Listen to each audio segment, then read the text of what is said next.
It is May 4th, 2013, 11:23 a.m., and this is in the news. Yes, in the news. Today, I was going through Yahoo, and I ran across an article that said, Utah Soccer League hiring security after referee hit.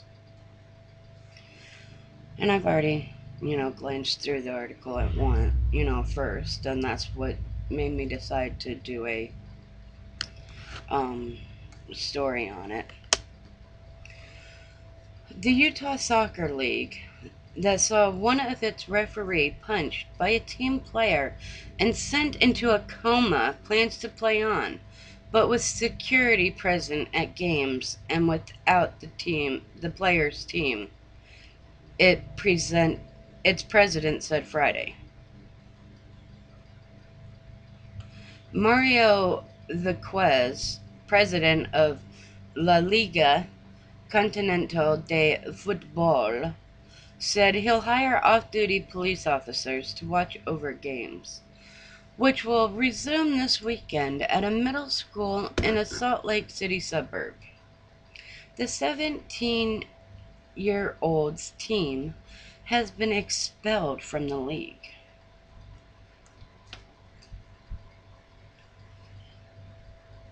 The referee, Ricardo Portillo, 46, which my prayers go out to Ricardo and his family, remains in a coma, with his family praying for a miracle. The teenager, whose name is being withheld because he is a minor, obviously, is in juvenile detention on suspicion of aggravated assault. Suspicion? The charges could be amplified if Portillo dies. Portillo's oldest daughter said Thursday her father has been attacked before while refereeing, even having his ribs and legs broken. Sorry. But Vasquez said those incidents didn't happen in his league. We've never seen something like this before, Vasquez said. We are still in shock. We can't believe it happened. The unaffiliated Hispanic Soccer League will have to be on its best behavior moving forward or risk losing the field it plays on each Saturday. I guess they rent the soccer field at a junior high, and they have for the past 3 years. And the junior high has sent the league a formal warning. The letter cites Saturday's assaults and previous complaints that the league didn't clean up trash, violated the ban on drinking alcohol, and smoking cigarettes. Sorry, my allergies today are terrible. Sorry. Teachers at the school say that they recently found water bottles, beer cans, cigarette butts, and a dirty diaper. Come on, people. A dirty diaper? Do you not know where the trash cans are? Then take it home with you and throw it away. That's just ignorant and gross.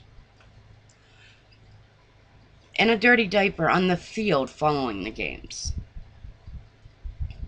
I don't understand why people cannot. This is one of mine and Douglas's pet peeves. Why people have to believe in throwing their trash outside.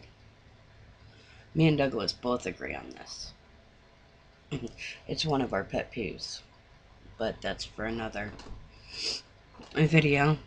In addition, as you know, Eisenhower was mentioned in the news as a result of the player's assault on the referee, wrote Granite School District Director Bryce Holbrook, This situation only adds more cause to warn you in the hopes that your soccer events will be positive in civil activities.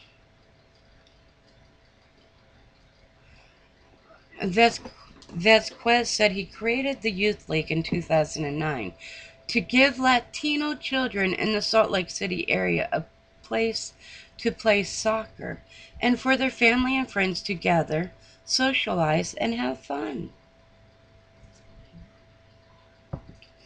These types of leagues are common in major U.S. cities, especially among Spanish-speaking immigrants, who often barbecue there and play music in a de facto celebration of the Latin American passion for soccer.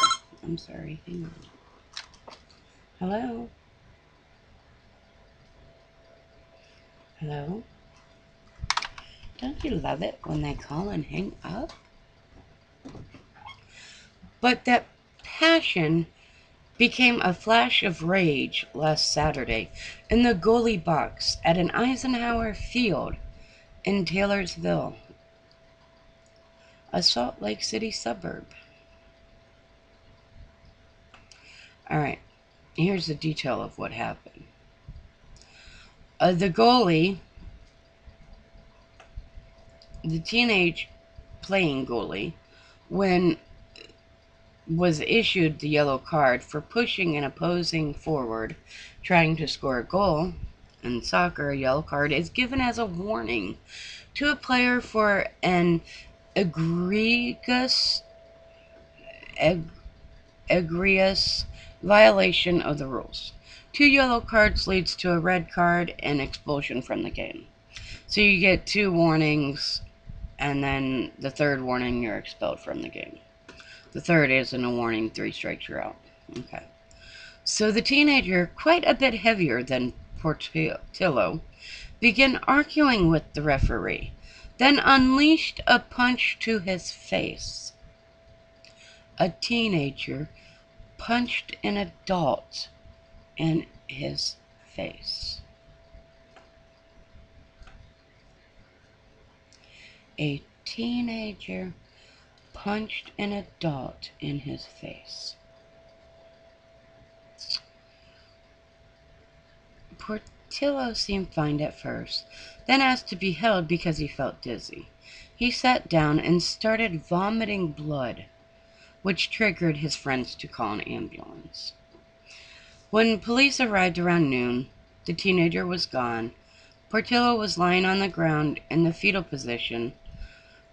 Through translators, Portillo told EMTs that his face and back hurt and he felt nauseous.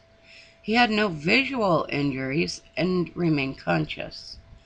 He was considered to be in fair condition when they took him to the medical center. But when he arrived to the hospital, he slipped into a coma with swelling in his brain. His daughter called the detectives to let him know his condition had worsened. When the detectives intensified their search for the goalie by Saturday evening, the teenager's father agreed to bring him down to speak to the police. Vasquez said he doesn't know much about the player, but said the league has had no problems with him before. The league, which has 100 children, and it's affiliated with the popular Utah Youth Soccer Association, or any city or town recreation department. Utah's Youth Soccer Association CEO, Andrew Hyatt, has called it a rogue league, saying there is usually at least 3 of these leagues in the Salt Lake City area at any given time. They come and go, he said, due to lack of organization. So then why don't you step in and help organize it? Organize it.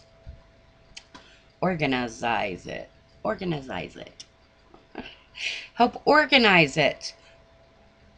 Hello. You know, Granted, this is news, but I think I'm going to bring a little bit of the Lord in with this. Where were the parents? Yeah, granted,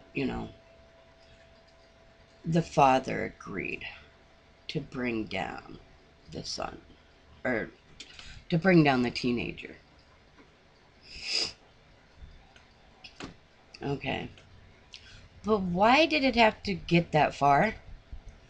Where was the parents at the game? Why was not the father there at that time? And scolding the child, at least scolding the child.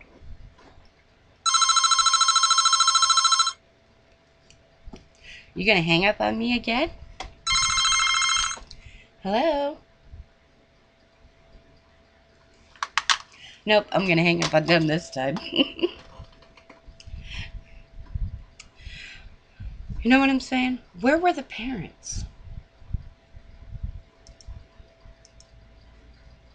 Seriously.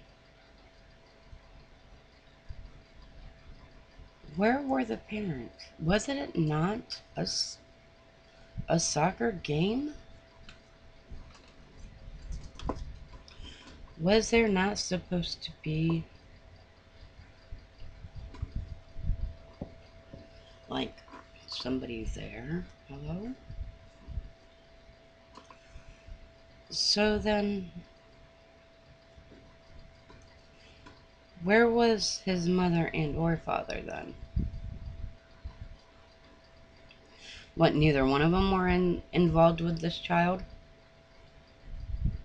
Neither one of them could take off time enough to be at this child's game? And you wonder why your children are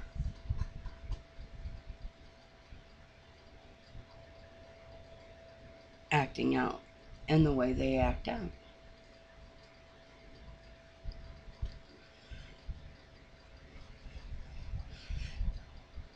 And you know what, parents? You're to blame. Not the government. Not the schools. Really? You raise those kids, do you not? Do you not teach your kids? Are you not the one who insists on the values they have? Do you not teach your kids manners, to respect authorities, to, mind their P's and Q's, honor to honor, besides the mother and father, but the other adults around them? No, you did not. Because if you would have taught your son to honor adults, he would have never punched an adult in the face, for one. And he wouldn't have ran like a little girl and hid. And he would have apologized, and he would have took responsibility right from the get-go. And he would have stayed with that man and made sure he was okay. And he would have been with him this whole time. If it would have just been a little accident, a slip of anger. Because we all have anger. Even kids get angry and they slip when they're not taught how to control their anger, right?